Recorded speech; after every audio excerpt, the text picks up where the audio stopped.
जय सदाशिव। शिव की कृपा चैनल में आपका हार्दिक स्वागत है। परम पिता परमात्मा सदाशिव की असीम कृपा आप और आपके परिवार पर सदैव बनी रहे।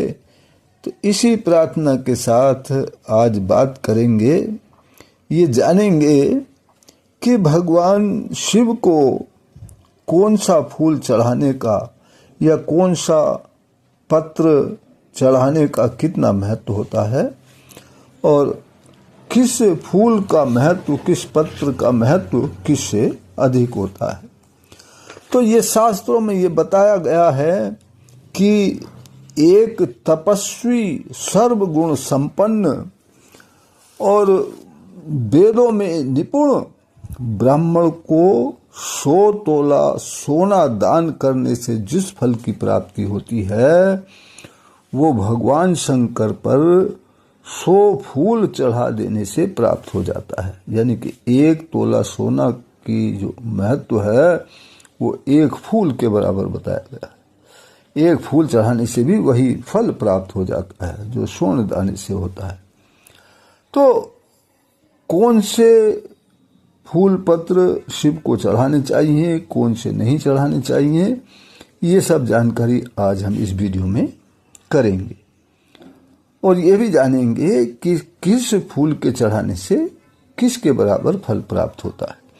तो पहली बात तो यह है कि भगवान विष्णु को जो जो फूल पत्र चढ़ाए जाते हैं, जो उनको प्रिय हैं, वो शंकर भगवान को भी चढ़ाए जाते हैं, शिव को भी वो अति प्रिय हैं।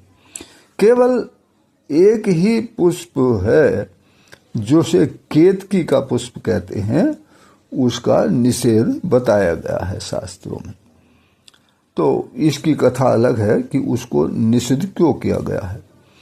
तो शास्त्रों ने कुछ फूलों के चढ़ाने से कितना अधिक फल प्राप्त होता है इसके बारे में जानकारी देते हुए कहा है कि जो फल 10 तोला सोना दान करने से मिलता है वही फल आंकड़े के 1 फूल को चढ़ाने से मिल जाता है शिव पर।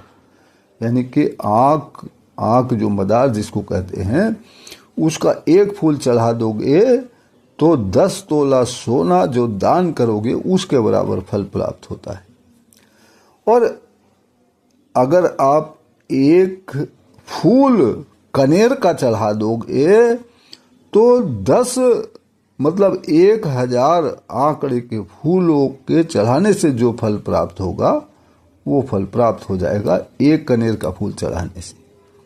और 1000 कनेर के फूल चढ़ाने से जो फल प्राप्त होगा वो केवल 1 बिल्व पत्र, 1 बेल पत्र चढ़ाने से, शिव को अर्पित करने से वो फल प्राप्त हो जाता है। देखिए बिल्व पत्र की इतनी बड़ी महत्व बताई गई। और इसके आगे फिर बताया गया है कि 1000 बेल पत्र चढ़ाने की बजाय अगर आप 1 गुमा फूल चढ़ा देते हो जिसे द्रोण पुष्प कहते हैं तो वही फल प्राप्त होगा।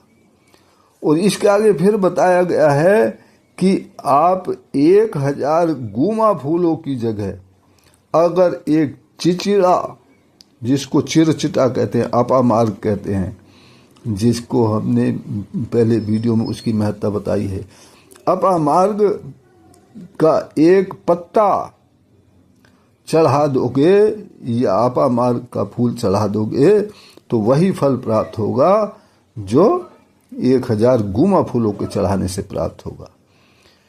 और अपामार्ग से भी बढ़कर कुश के फूल का महत्व बताया गया है कि 1000 अपामार्ग चढ़ाने की बजाय अगर 1 पुष्प कुश का चढ़ा दोगे, कांस का चढ़ा दोगे तो उसके बराबर फल प्राप्त होगा। और 1000 कुश के पुष्पों से बढ़कर 1 शमी का पत्ता फलदायी होता है। यानी 1 शमी का पत्ता चढ़ाने से उतना फल प्राप्त हो जाएगा। और 1000 शमी के पत्ते चढ़ाने की बजाय 1 नील कमल चढ़ा दोगे तो वो फल प्राप्त हो जाएगा।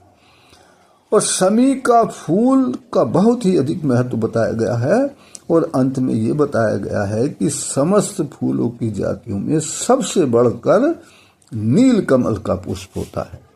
तो एक नील कमल का पुष्प चढ़ा देने से आपको बहुत बहुत फल की प्राप्ति होती है, क्योंकि नील कमल के पुष्प को सबसे बढ़कर बताया गया है, या शमी के फूल को सबसे बढ़कर बताया गया है। तो ये थी कुछ जानकारी कि इस फूल से कितना फल प्राप्त होता है। तो वीडियो को लाइक, शेयर और सब्सक्राइब कर दें चैनल को, ताकि दूसरों को भी जानकारी मिले और परम पिता परमात्मा सदाशिव की कृपा हम सभी पर बनी रहे, इसी प्रार्थना के साथ फिर मिलते हैं अगली वीडियो में। तब तक के लिए जय सदाशिव।